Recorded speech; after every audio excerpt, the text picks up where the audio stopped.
I was an engineer for one of the biggest bread manufacturers in the UK for about 7 years now. It paid well enough, and I enjoyed keeping those massive production lines running smoothly. Our plant had 3 production lines making 220 loaves every minute when running well. The whole operation needed constant attention. Our team had 4 engineers, including our team leader. We each had different skills. 2 were mechanical engineers, 1 was electrical, and I was the only one who could do both, plus software on our shift. This mix was important because the bread making equipment was complex. Things were fine until our engineering manager got fired. He was replaced by this numbers guy who couldn't manage people. We called him the accountant behind his back. The accountant had already pushed out several good engineers. Even worse, he would report operators for small mistakes, getting them fired for things that previous managers would have just warned them about. The guy seemed to enjoy using his power. About a month after taking over, the accountant called us to a meeting and gave us his new plan without asking what we thought. The accountant told us his new rules. Engineers couldn't be in the workshop unless fixing something or changing shifts. When I tried to speak, he stopped me and kept talking. He said engineers would each be assigned to 1 production line, with the 4th engineer handling all 12 slicers and baggers. Our team leader tried to explain why this wouldn't work with our different skills, but the accountant ignored him and said engineers must patrol their assigned lines unless on breaks, with no exceptions. After the meeting, we talked about this silly new system in the canteen. Our team leader said the new system would be a disaster because some repairs needed at least 2 engineers just to lift the parts. The electrical engineer asked what would happen when there was an electrical problem on a line with only a mechanical engineer. One mechanical engineer mentioned the problem of all 3 lines breaking down at once. I said the accountant didn't understand bread making. If the oven stopped, we only had 5–10 minutes before all the dough was wasted, and we couldn't always wait for the right engineer. We all saw the chance for some malicious compliance. Our team leader suggested we follow the rules exactly. If you're assigned to line 1, that's all you work on, no helping others. The second mechanical engineer said if there was an electrical problem on his line, he would wait until break time for help. The electrical engineer agreed and said he wouldn't point out problems he saw on other lines. I said as the only software person, if the controls went down on lines 1 or 2, they would just have to wait for me. The next shift, we started our plan. I was on line 3, which soon had an electrical fault. I called for help over the radio. I radioed that line 3 had a tripped circuit breaker on the proofer control panel. I explained that I was mechanical that day and couldn't fix it, and asked for the electrical engineer. Our team leader said the electrical engineer was on line 1 and could only check during the next break in 4 hours. I said all the dough would be ruined soon. The team leader just said we were following the new rules. About 2 hours later, a big belt broke on line 2. Usually, 3 of us would lift the heavy replacement belt while the 4th secured it. But instead, one mechanical engineer called for help with the belt on line 2. Our team leader said everyone had to stay in their areas, as the accountant ordered. The engineer said he couldn't do the job alone. Our team leader told him those were the rules and to try his best. By the end of that shift, the line efficiency dropped from 75% to 40%. The waste doubled from 25% to 50%. The bakery lost thousands of pounds in just 8 hours. The night shift did the same thing, following the accountant's rules exactly. By morning, it was clear his system was failing. The next day, I came to work expecting more problems, but found our team leader looking happy. The team leader told us the assigned area system was suspended for review. I was surprised it happened so fast. He said the plant manager was called at 3 a.m. when they couldn't make the morning deliveries. The accountant got told to ask people who knew how the place worked before making changes. The electrical engineer asked if we were back to the old system, and the team leader said yes, right away. He also said the accountant was told to stick to his spreadsheets and leave engineering alone. We never heard about assigned areas again. The accountant still walks around with his clipboard but stays away from the engineering department now. I'm a construction and permit lawyer. My job requires patience. Diving through regulations and legal documents isn't for the impulsive. But there's a difference between professional patience and what I went through living next to the neighborhood party house from hell. For years, I lived peacefully in my semi-detached home. My neighbor was a sweet elderly lady who I barely heard through our shared wall. We'd exchange pleasantries when we saw each other. When she died, I had no idea the nightmare that was about to begin. The new owner wasn't going to live there himself. This guy, I'll call him Jack Sparrow, ran a construction company and dabbled in real estate. He bought the place and filled it with 4 6 foreign construction workers who worked for his business. Rumors went around that Jack was exploiting these workers, paying them according to their home country's wage standards rather than our much higher minimum wage, possibly even unreported labor. But that wasn't my immediate problem. My problem was the noise. Unrelenting, wall-shaking noise. These guys would start partying Thursday evening and wouldn't stop until Monday morning at 5 a.m. when they left for work. I'm talking about music so loud I couldn't hear my own TV, or music through headphones. They had turned the living room right against our shared wall into their permanent party space. At first, I tried to be understanding. Maybe it was just a one-time celebration. But after 3 weekends of sleepless nights, I decided to talk to them. I went next door and asked them to turn down the music, explaining that it was extremely loud and could be heard throughout my house. One of the workers said sorry and promised to fix the situation, but nothing changed. I returned several more times, each visit making me more frustrated. During one visit, I complained that the situation was ridiculous and that the music needed to be turned down because it was disturbing everyone on the street. The worker simply denied that the music was loud. I tried to explain that if I could hear their music over my own TV and through headphones, it was definitely too loud. After getting nowhere with the tenants, I contacted Jack. I told him about the constant loud music problem. Jack dismissed me, saying it wasn't his problem and that I should deal with it myself. So I called the police. Repeatedly. Sometimes twice in one night. After about a dozen visits, it became clear that even law enforcement couldn't fix the situation. The tenants developed a new strategy. They'd blast music at maximum volume for brief periods to wake me up or bother me, then turn it off before police could arrive. As a lawyer, I knew my legal options were limited. I could get a judge to issue a notice saying their music was too loud, but enforcement would remain a problem. I was stuck waiting for something to change. Then one day, I heard unusual noise next door. Looking through my garden window, I saw a crane tearing down part of a wall. Let me explain, over the years, previous owners had built a small side building adjoining the main house. The wall of this structure was the divider between our properties. Now they were demolishing it without telling me. As a construction lawyer, two things immediately came to mind. 1. This type of work requires a permit from the city. 2. There was no way they had that permit, as I regularly check permit applications for my job. This was my moment. The situation had changed, and revenge was within reach. I sent a quick email to the city reporting the unauthorized construction work, attaching photos. No response came immediately, which was expected. When construction materials started arriving the following week and work began again, I sent another email with new pictures. The response came less than an hour later. They told me they had called Jack after my first report, and he had claimed he didn't know about permit requirements and promised to stop work until he got proper permits. They called him again after my second email and ordered him to shut down operations. That day, I watched the construction crew pack up and leave from my home office window. Later, I received an angry call from Jack.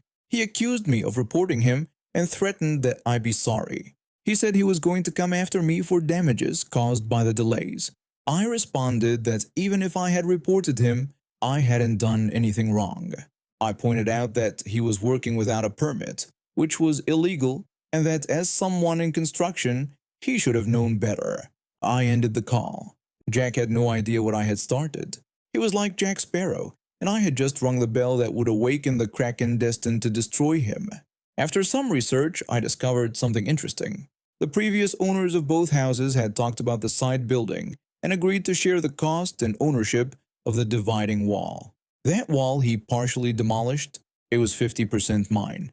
This meant two things. I was entitled to damages, and more importantly, Jack needed my permission to do anything to that wall. When Jack finally applied for a permit weeks later, while his tenant's belongings remained outside under a tarp, I looked at the application and noticed he planned to modify the wall without mentioning my partial ownership. I filed a complaint stating that even if granted, the permit could never be used since Jack didn't have my permission regarding the wall, permission I had no intention of giving. This should have killed his permit application immediately.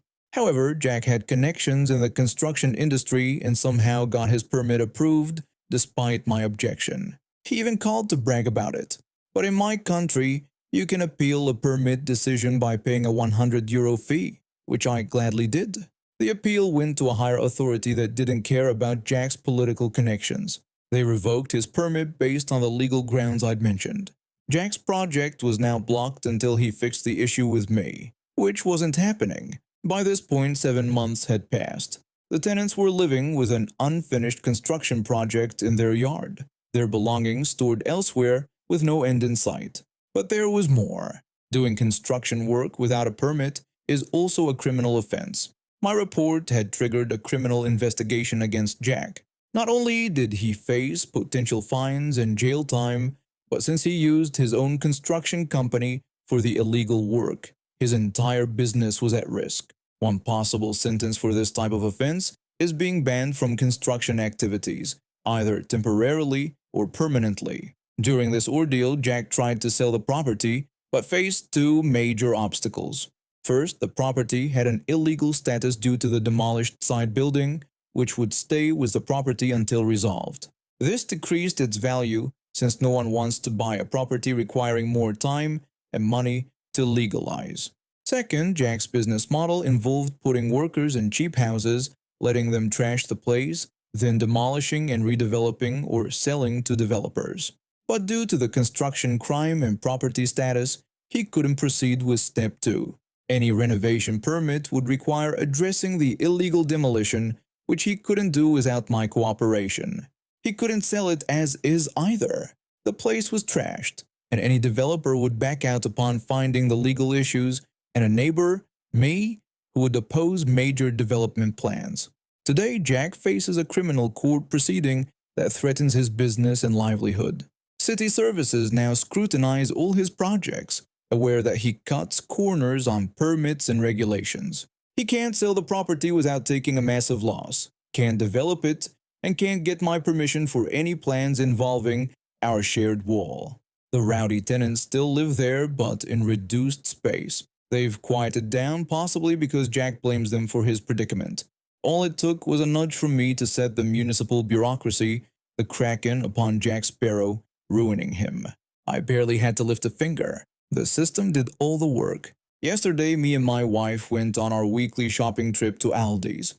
Aldi's has this system where you need to insert a quarter to get a shopping cart, and you get it back when you return the cart. I forgot to keep our quarter in the car. You'd think after going there every week for nearly 2 years, I'd remember this, but nope. My wife gave me that look where she's not surprised but still disappointed.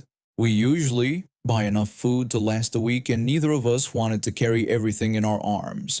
I noticed a liquor store across the parking lot, and I figured they'd have some quarters I could get for a $1 bill. I walked in, and there was a young guy at the counter, probably in his early 20s, staring at his phone. I waved to get his attention and asked if I could get some change, explaining I needed a quarter for the Aldi cart. The kid gave me the side eye. He said no without any explanation. I wasn't upset or surprised. Maybe they have a policy against giving change without purchase, or maybe the register was low on coins. When I was about to leave, I spotted some sugar-free soda that my wife loves. It was priced at $2.24. I had a $5 bill in my wallet, so I thought I'd buy this and get quarters in my change.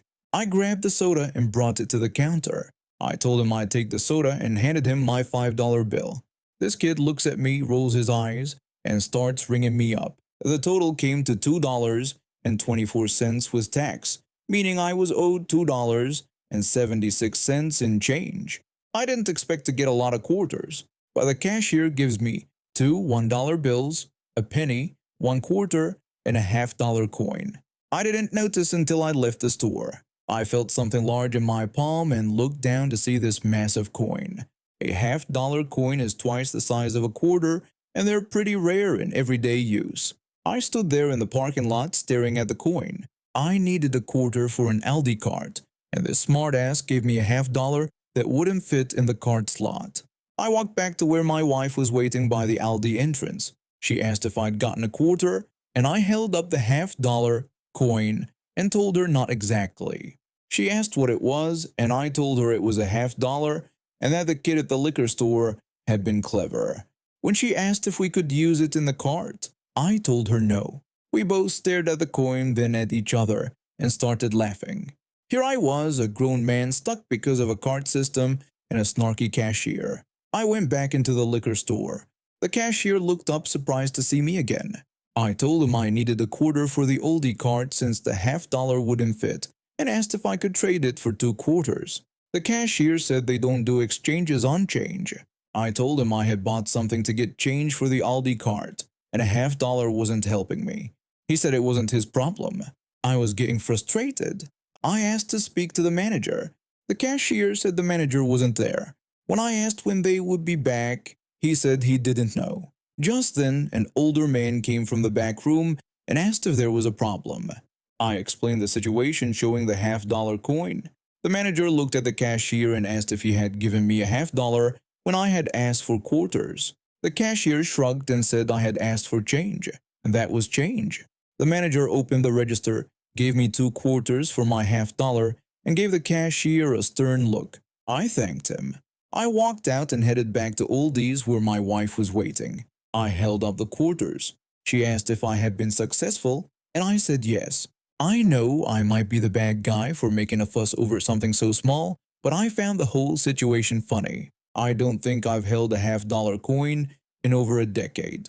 We got our cart, did our shopping, and kept that half-dollar coin as a reminder. I was 19 and got my driver's license late at 27.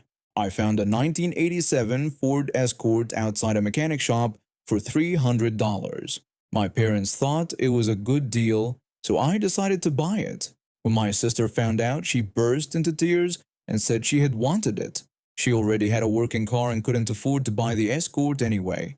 Her reaction made sense considering her history was Escorts.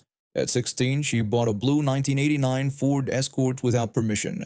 She was riding with our great-grandfather, saw it for sale on the roadside, and bought it on the spot. My parents had to register it in their names and help with insurance.